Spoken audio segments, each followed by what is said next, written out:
Yo, what's up guys? Mr. Kasagpa here at pag-usapan natin ngayon ang mga bagay na pangpaswerte sa ating bahay. So, unang-una maglagay tayo ng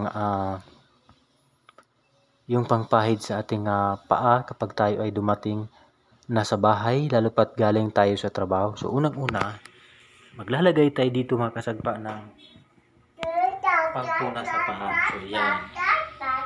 So, isa yung pinakakailangan sa isang instrumental na bagay dahil malaking tulong po yan.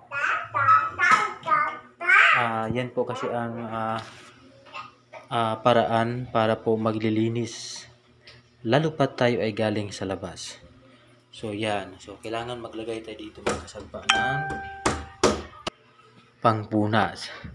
So, pangalawa kasagpa, kung tayo ay lumipat sa isang tahanan, syempre unang-una kailangan nating iunang ilipat ang bigas, asin, kasi yan po ang ating pangunahing enerhiya para mabilis pumasok ang blessing sa mga kasagpa.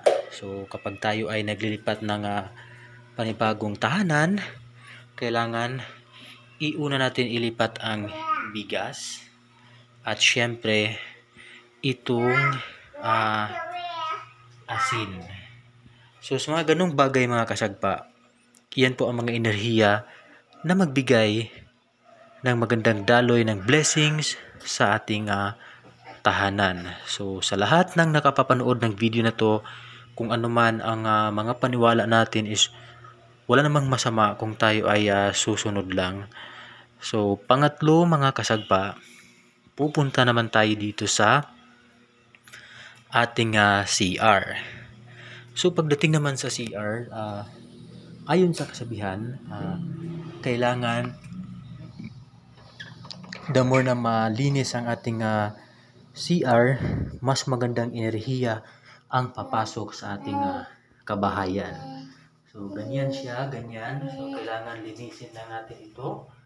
So ganyan lang siya mga kasagpa. So kailangan malinis siya para maganda ang pasok ng enerhiya. At syempre kapag tayo ay kakain na, kailangan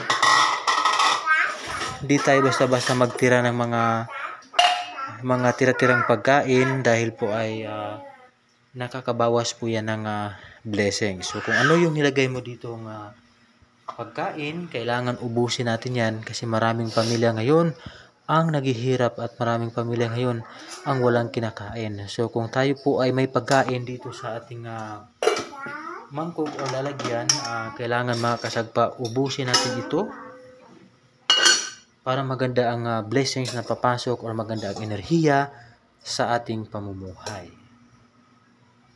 So maraming salamat mga kasagpa sa update at sa mga taong mahilig pala mapapaniwala.